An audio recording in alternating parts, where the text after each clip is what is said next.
If I would go back in time. Okay, so I'm Lynne Falconer and I'm based at the Institute of Aquaculture at the University of Stirling, and I work in aquaculture and climate change.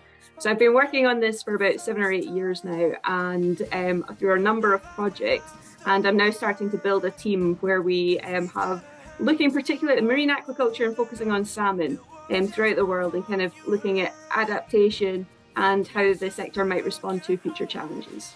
Yeah, so I think we all are aware that climate change is one of the greatest challenges of our time. And a lot of the discussion up until now has been on really global scale. So we know that the temperatures are increasing and what this has a global effect. But now we're starting to really look and see what this actually might mean for the industry, the aquaculture industry, particularly the salmon sector. So using models to forecast what might happen in the future through the changing temperatures, changing storms, but also existing data to see, okay, well, what is actually also happening on the individual farms, because we know that there will be differences depending on the area where the farming takes place, whether that's Norway, Chile, Scotland, or even within those individual countries as well, there will be differences. So that's what we're looking at, is how these changing conditions might affect the sector. So the aquaculture industry has a role to play in reducing emissions because this is the way that we really need to prevent climate change kind of happening at an even greater extent than what it's already happening just now. So we need to reduce emissions. Key to that is identifying the biggest contributing parts of the sector. So there's a lot of work done through life cycle analysis and things like that to identify where in the sector that most attention should be focused on, and the innovations that can then take place to reduce it. So whether that's through the feed or through things like transportation, moving towards kind of electric vehicles and stuff like that. There's a lot of small activities that can take place, but also major industry-wide initiatives as well that will be needed.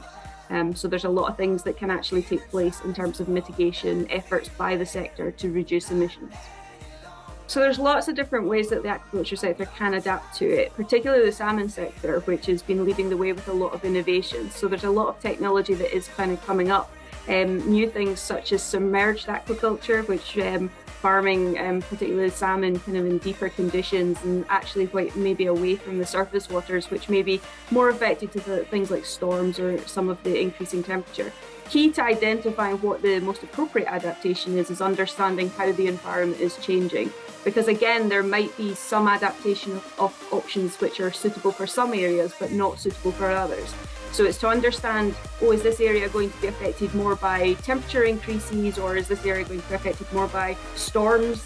Or is it a range of both? Because what technology would be needed for that? So things like closed containment or maybe relocating sites to different areas, all are part of the discussion.